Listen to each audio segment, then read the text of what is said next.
جو شخص منہاج القرآن کی رفاقت لے گا اور رفاقت کا حق ادا کرے گا،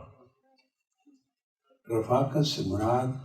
صرف وہ فارم فل اپ کر دینا اور جو بھی آپ کو رفاقت کی فی ہوتی ہے وہ پے کر دینا، یہ رفاقت کا ایک جسم ہے، اور جسم انسان نہیں کہلاتا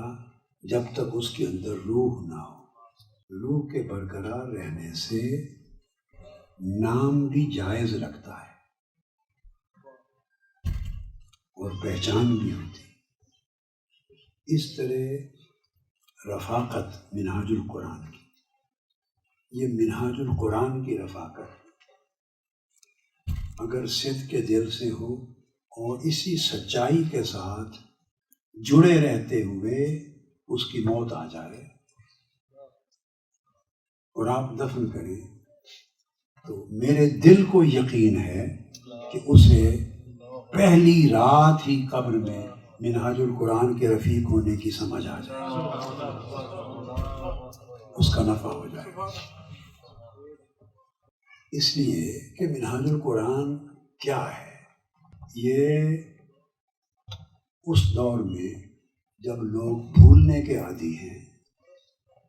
اس دور میں جب لوگ بھول چکے ہیں، بھول رہے ہیں، بھولتے جا رہے ہیں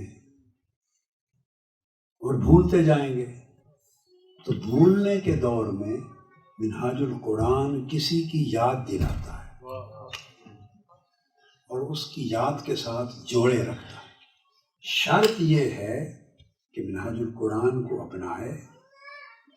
اور منہاج القرآن سے جڑا رہے، اور منہاج القرآن سے جڑے رہنے کا معنی صرف یہ نہیں کہ مجھ سے محبت اور عقیدت رکھے، یہ میرے ہاتھ چوم لے، مجھے عقیدت محبت کے القابات سے پکار لے، اس سے مقصود پورا نہیں ہوتا۔ جڑے رہنے کا مطلب یہ ہے کہ جو کچھ میں نے منہاج القرآن کی شکل میں آپ کے سامنے ایک پلیٹ میں، ایک تھال میں، ایک دسترخوان پہ رکھا ہے، اس میں سے کھائے۔ اگر میں نے آپ کو ایک دسترخوان بنا کے دے دیا، اس دسترخوان کا نام رکھا ہے منہاج القرآن، اگر آپ اس میں سے کھائیں ہی نہ کچھ اور ایسے بابا کرتے رہے، تعریف کرتے رہے،